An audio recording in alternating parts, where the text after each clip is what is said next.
మీ business ఏదైనా మీ ఊర్లో promotion చేయాలంటే అది సుమన్ టీవీతోనే సాధ్యం. ఇప్పుడే సంప్రదించండి.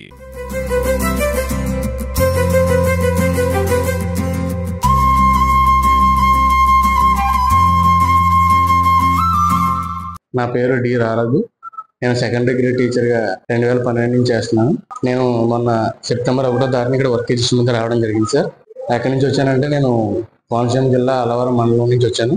వర్క్ అడ్జస్ట్మెంట్ నుంచి వచ్చేటప్పటికి చూసేటప్పటికి ఇక్కడ 0 రోల్ వల్ల క్లోజ్ అయిపోయింది సార్. సో ఇదే విషయాన్ని ఎంఈఓ గారి దృష్టి తీసుకెళ్తే వెళ్ళి ఓపెన్ చేయమా, ఎవరైనా జాయిన్ చేస్తారేమో చూడండి అన్నారు. నేను వచ్చిన తర్వాత ఇదంతా శుభ్రం చేయించి మొత్తం ఈ ఏరియా అంతా క్యాంపెయిన్ చేసి ఎవరన్నా జాయిన్ అవుతారా నేను చెప్తాను, స్కూల్ రీఓపెన్ చేస్తున్నామని తిరిగాను సార్. ఒక 3-4 పిల్లలు జాయిన్ అవ్వడానికి సిద్ధమైతే స్కూల్ ఓపెన్ చేసి మొత్తం శుభ్రం చేయించామండి. అయితే తర్వాత ఒక పిల్లాడు వచ్చి జాయిన్ అయ్యాడు. ఆ పిల్లోడిని ప్రజెంట్ జాయిన్ చేశాను. ఉన్న 2 పిల్లలు కూడా 2-3 రోజుల్లో జాయిన్ అవ్వడానికి సిద్ధంగా ఉన్నారు సార్. మొన్నటి వరకు దాదాపు ఒక 100 నుంచి 150 పిల్లల మధ్యలో టీచింగ్ చేసి వచ్చాను సార్. ఒక పిల్లడికి చెప్పడం కూడా అది ఇబ్బందే, కానీ పిల్లడికి బాగా చెప్పొచ్చు, కానీ ఇంకా ఎక్కువ మందికి చెప్పే సామర్థ్యం ఉండి కూడా ఒకే పిల్లడితో చెప్పడం అనేది కొంచెం బాధాకరంగానే ఉంది సార్. అందుకే ఈ స్కూల్ని ఆ ఒక్క పిల్లడితో చెప్తూ ఇంకా ఎక్కువ మందిని జాయిన్ చేయడానికి నేను నా శక్తియుక్తులా ప్రయత్నించాలని చూస్తున్నాను సార్. అవును సార్, ఇక్కడ ఎలా ఉంది సార్, మొత్తం స్కూల్ అంతా క్లోజ్ అయిపోయి ఇబ్బందిగా ఉంది సార్. అంటే ఆయన వెళ్ళమ్మా, నేను మీకు సపోర్ట్ చేస్తాం, పిల్లల్ని అక్కడ జాయిన్ చేయండి, చదువు చెప్పండి, ఆ స్కూల్కి కావాల్సిన ఏ విషయం అయినా సరే నేను చూసుకుంటానని ఎంఈఓ గారు ధైర్యం చెప్పారు.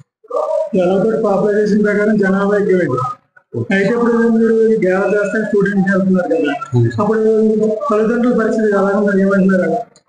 మొన్నటి వరకు ఇక్కడ స్కూల్ ఉండేది సార్. 2 years వరకు అందరం చక్కగా జాయిన్ చేసేవాళ్ళు. ఏమైందో తెలియదు, స్కూల్లో రోజులు పడిపోవడం, ఆ తర్వాత ఈ స్కూల్ మూసేయడం జరిగింది. దానివల్ల మా పిల్లల్ని ఇక్కడ దగ్గరలో ఉన్న ఇంకో స్కూల్లోనూ, ఇక్కడ దగ్గరలో ఉన్న కాన్వెంట్లో జాయిన్ చేసాం. ఇంకా మీరు ముందే వచ్చి ఉంటే మా పిల్లలు కూడా అక్కడే జాయిన్ చేద్దాం, కానీ ఇప్పుడు సంవత్సరం మధ్యలో ఉండడం వల్ల మేము ఏ నిర్ణయం తీసుకోలేకపోతున్నాం. స్కూల్ దగ్గరలో ఉంటే మాకే సంతోషం కదా అని అంటున్నారు సార్. స్కూల్ మూసి 2 years అవుతుంది అంటున్నారు. సెప్టెంబర్ 1 పెట్టారు. మరి అప్పుడు పాఠశాలలో విద్యార్థులు జాయిన్ అయింది. అప్పటికే మన విద్యా సంవత్సరం స్టార్ట్ అయిపోయింది సార్. అప్పటికే పిల్లలందరూ రకరకాల స్కూల్కి జాయిన్ అయిపోయాయి. సో నేను వచ్చి తిరిగినా సరే వాళ్ళు వచ్చారు, అన్నీ జాయిన్ చేసామంటే జాయిన్ చేయరు కదా సార్. వాళ్ళు కూడా ఆలోచించుకుంటారు కదా, మొదటగా క్లోజ్ అయిపోయింది, మళ్ళీ దానికి ఎన్ని రోజులు ఉంటుందో పిల్లల్ని అటు ఇటు చెప్పలేమనుకుంటారు కదా. సో నమ్మకం కలిగే వరకు తిరుగుతాను సార్. నేను చెప్తాను, కాన్వెంట్కి ధీటుగా చెప్తాను. నేను కాన్వెంట్లో ఫీజులు అవుతాయి, ఆ ఫీజులు అవ్వకుండా నేను ఇక్కడ చెప్తాను, వాళ్ళకంటే ఎక్కువగా చెప్పడానికి నేను ప్రయత్నిస్తాను, నమ్మండి అని క్యాంపెయిన్ చేస్తాను సార్. ఏమన్నారు సార్, ఏం చెప్తున్నారు? ఏబిసిడీలా వాళ్ళు చెప్తున్నారమ్మా. భోజనం చేస్తున్నావు ఇక్కడ?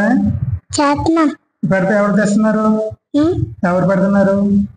అలాగంటే ఎవరు? సారా? ఓకే, ఇప్పుడు వరకు ఉంటున్నావు ఇక్కడ? ఇప్పుడు వరకు ఉంటావా? మళ్ళీ రేపు వస్తావు స్కూల్కి? అమ్మ ఏమంది చెప్పు. అమ్మా బ్యాగ్ తీసుకోమని లేదు, సంతకం పెట్టమంటే. ఏమంటుంది? సంతకం పెడతలేదు. సంతకం పెడతలేదా? సార్ పాఠాలు చెప్తున్నారా? బాగా చెప్తున్నారా? నువ్వు ఒకడు ఉన్నావు కదా, ఆడుకుంటా కొంచెం ఉంటుందా?